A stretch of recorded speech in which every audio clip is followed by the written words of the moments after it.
Rooting for this. I want a good one. So, ladies and gentlemen, I'm a new dad for the first time. But all I want to do is be better than my dad, right? My dad had no patience, right? Me and my best friend, Michael Murphy, after school every day, we'd play football on the estate.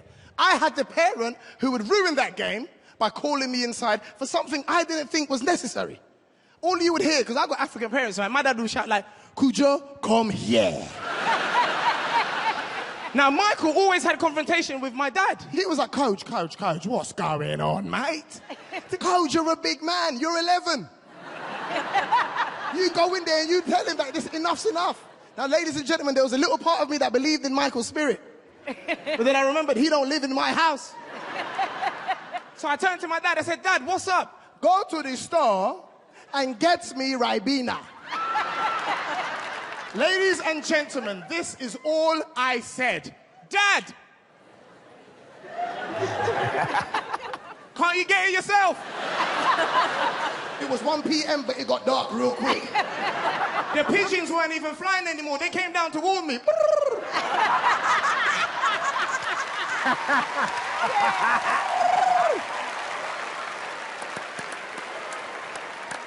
Ladies and gentlemen, I don't have any jokes, I got problems. Have you ever been to a bank, right? Because I'm not really happy with the customer services that we get at banks nowadays, right? Have you ever gone into a bank? You've seen 4 available windows. 4! But there's only 1 person working. Yes. Then you get the woman that works there who walks past the queue and says, don't worry, she won't be long. Go and help her! Why are you out here? You get to the cashier because it's your turn, right? They've now given the cashiers microphones, yeah?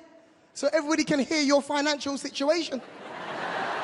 I'm right here, I can hear you, right? And I'm already embarrassed about the amount that I need. So I was discreet, right? I was like, can I get £1.50, please? That weren't enough for her. She had to talk into the mic and get into my business. Sorry, sir, you need £1 to keep the account open? I'm like, why are you shouting?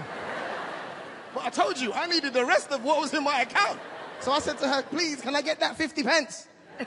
She said to me, how'd you want that? I was like, in silence.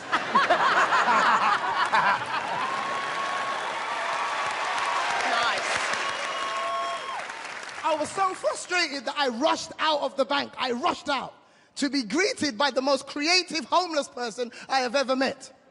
He rushed up to me and said, look, mate, I know you're in a rush, but can I please get 20 pence to get something to eat? Ladies and gentlemen, I looked at him and said, you know where to eat for 20 pence? I said, mate, I'm coming with you.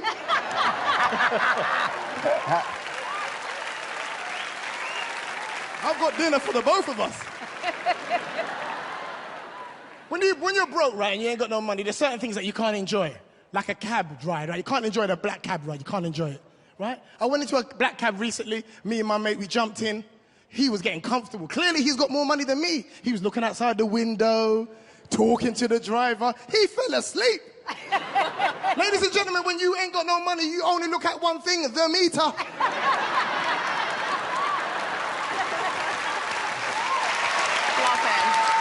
Good. The experience in a black cab is the most awful thing ever. They charge you before you even speak to the driver. You step in, £2.50. Hold on a minute. You sit down, £3. Hey! Let's discuss this. Ladies and gentlemen, it's got to a point where I don't even have a destination when I get into a black cab. When the driver says, where do you want to go? I say, take me to £5. Very good. My name's Kojo. Thank you very much, ladies and gentlemen.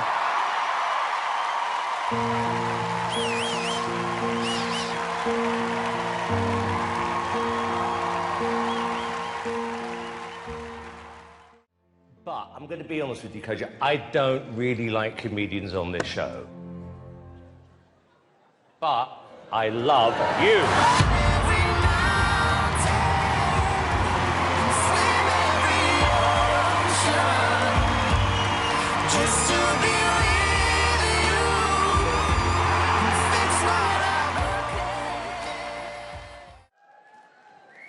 Well, I'm at that age now, all my friends are getting married, and married people forget how horrible it is being single. They love to call me and complain about their coupley problems. Always get, you're so lucky being single. I get home, my wife just starts nagging, nag. I'm like, hey, I have to nag myself. I get home, I'm like, what time do I call this? Why don't I ever do the dishes? Sometimes I think I don't appreciate myself.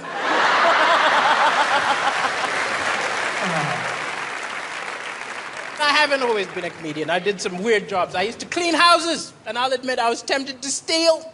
I didn't steal because the Bible says, thou shalt not steal, but nowhere does it say, thou shalt not swap.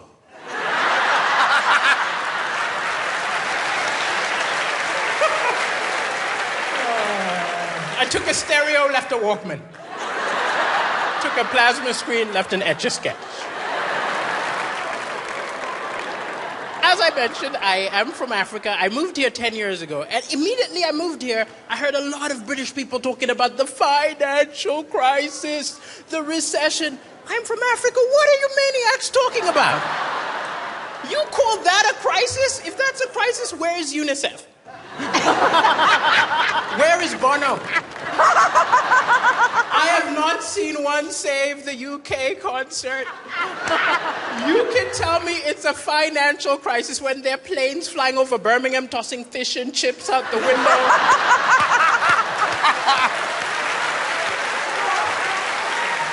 It will be a financial crisis when there are ads on television saying this chav has to walk 5 miles a day to get a bottle of WKD Blue.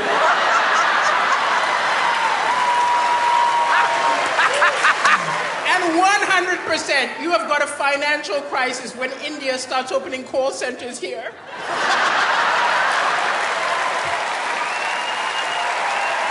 Can you imagine some poor guy in Mumbai calls his bank, ends up talking to a Brahmi?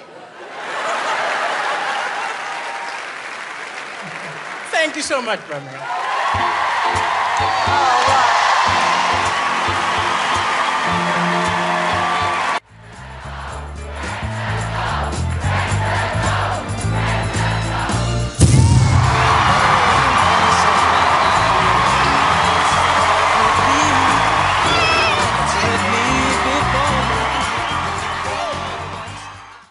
So I do it now?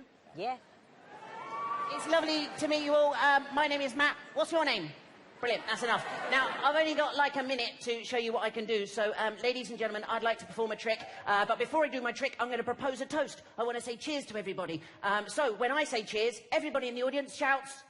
Cheers. Perfect, amazing. Now, because I've only got a minute, I'm going to give this a big build-up in the hope that everyone claps really loudly and then all the ladies take off their bras and throw them in my face. Look at it, you, Alicia. Worth a try. So, ladies and gentlemen. Señoras y señores, bienvenidos a la Britain's Got Talent esta noche. Sirva para tequila. Rachel and the lady.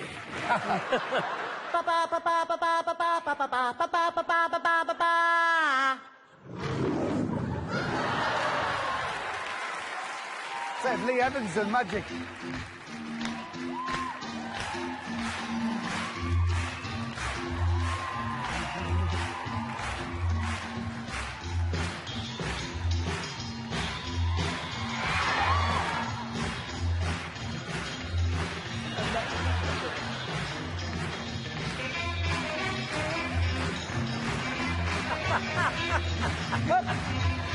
I like them. I do.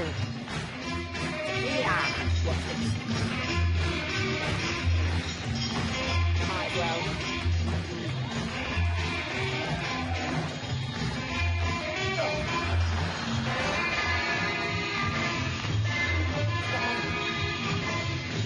I forgot the salt. Gotta have salt. Oh. Tequila. Forgot the salt. Whoop. I'm fine, I'm fine.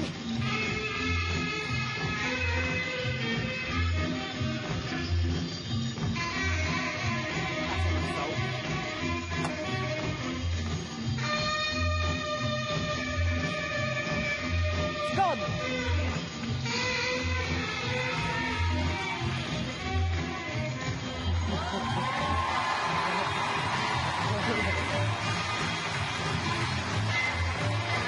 Sorry.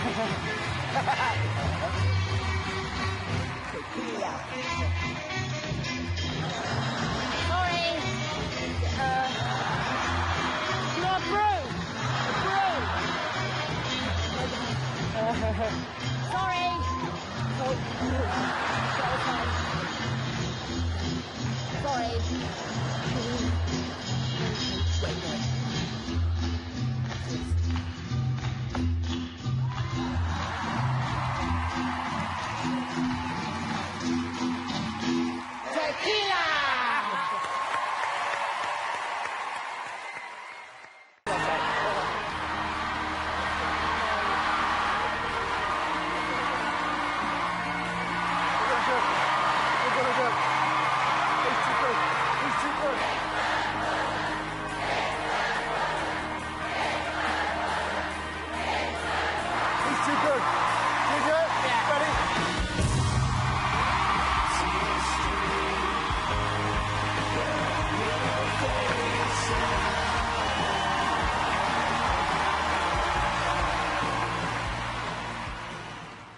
I'm okay with my voice, but I still struggle with some things like I have the hardest time at a drive-through.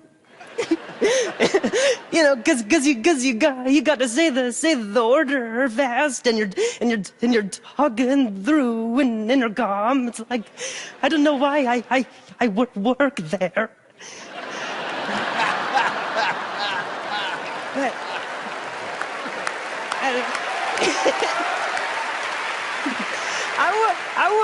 I wouldn't get to where people start to use my voice as the voice of their GPS.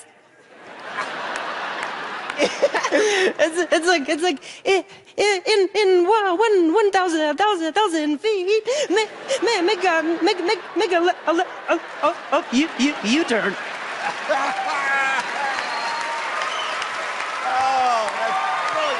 Your destination is ahead of you on the right.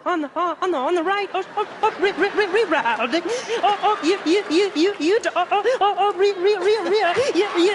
U-turn.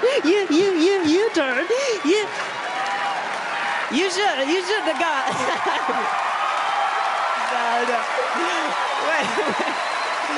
I believe that you can turn anything into positive. That's why I'm here. But I've come along some people who don't think that. Like I did a show one time where a guy stood up and it's like, hey, you can't just make fun of disabilities just because you have one. I was like, well, did I stutter? Thank you guys so much. This moment, I want to do something very special. Something I haven't had a chance to do, and I'd like to do this.